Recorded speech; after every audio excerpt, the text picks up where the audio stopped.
और लखनऊ में हुए दर्दनाक अग्निकांड की आज अब सोनीपत के गांव महिपुर तक पहुंच गई है। हादसे में गांव के 23 साल के युवक भविष्य शर्मा की मौत की खबर है। परिवार के इकलौते बेटे की मौत की खबर पहुंचते ही गांव में मातम पसर गया और परिजनों का रो रो कर बुरा हाल है। भविष्य शर्मा कुछ समय पहले ही एनिमेशन का कोर्स पूरा कर रोजगार की तलाश में वहां पहुंचे थे और परिवार ने काफी संघर्ष कर बेटे को पढ़ाया था। पिता निजी स्कूल में टीचर हैं, जबकि जो मां है वो सिलाई का काम करती है। भविष्य को करीब 15 दिन पहले ही लखनऊ के एक एनिमेशन संस्थान में नौकरी मिली थी। 6 जून को वो घर से नई उम्मीदों और परिवार के सपनों के साथ लखनऊ पहुंचा था।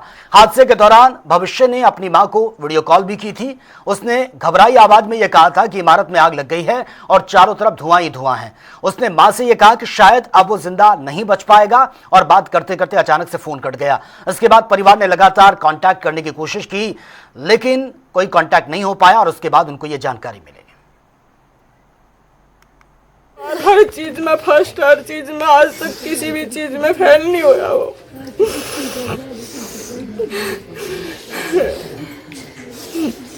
दिया बुझ गया भैया, घर का कुछ भी नहीं है।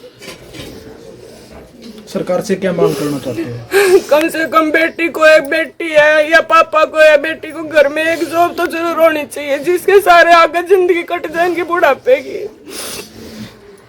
भविष्य छोटी बहन उसकी एक। हाँ, 2 भाई बहन थे। भविष्य 10 जून को यहाँ से गया था और मेरा दूसरा पोता जो भाई का लड़का उसका वो उसको गाड़ी में बिठा गया था। उसने बड़ी मतलब इस हिम्मत से वो करी, दादाजी आप आराम से। मेरे लिए ये शब्द कहे नहीं जाते क्योंकि हमारे बहुत ज़्यादा गहरी चोट लगी। 2, एक भाई है एक बहन है। एक भविष्य एक उसकी बहन है बस। बस। पिता क्या करते हैं इसके? पिता सरकारी इसमें प्राइवेट स्कूल में जॉब करते हैं, टीचर हैं। अपना ट्यूशन भी पढ़ाते हैं, घर का खर्चा भी पाते हैं, उनकी पढ़ाई का, उनका लिखाई का सब कुछ, उनका पालन पोषण सबका वो। और मेरा बूढ़े का भी वही ध्यान रखते हैं। हम खेती करते थे, हम तो हमारे को उठा के ले गए। बेटा जवान हुआ था, उसके कंधों पर भार था उसके ऊपर। अब वो पिताजी मैं आपको देखभाल रखूंगा। करेगा परिवार के लिए बेटा, कुछ करेगा।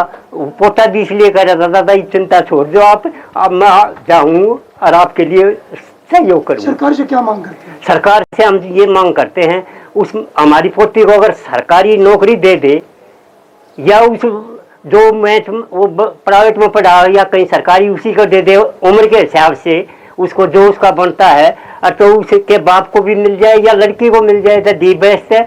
अगर उसके एज के हिसाब से उसके पिताजी को मिल जाए तो वो भी बढ़िया।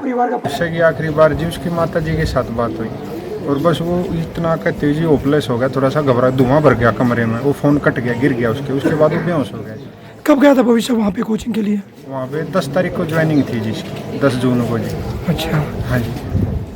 कौन कौन है परिवार में भविष्य के? परिवार में 4 हैं जी, एक बहन भाई है जी, एक मम्मी पापा हैं जी। क्या पिता क्या काम करते हैं इसके? पिताजी प्राइवेट स्कूल में टीचर हैं जी। क्या कहना चाहोगे सरकार को? जिस तरह सरकार से यही कहना चाहेंगे जी, एक तो गरीब परिवार है, थोड़ी इनकी मदद करी जाए और दूसरी बात और किसी माँ के साथ पिता के साथ ऐसी दिक्कत ना हो, थोड़ा सख्त कानून बनाए जाएंगे जितने भी हमारे प्राइवेट इंस्टीट्यूट हैं। क्या मानते हैं कि कोचिंग सेंटर ऐसी जगह नहीं होने चाहिए जहाँ पर इस तरह वो आने जाने का रास्ता सही हो, फायर के सारे वो जो भी मतलब नियम बनाए हुए हैं वो सारे फॉलो करने चाहिए।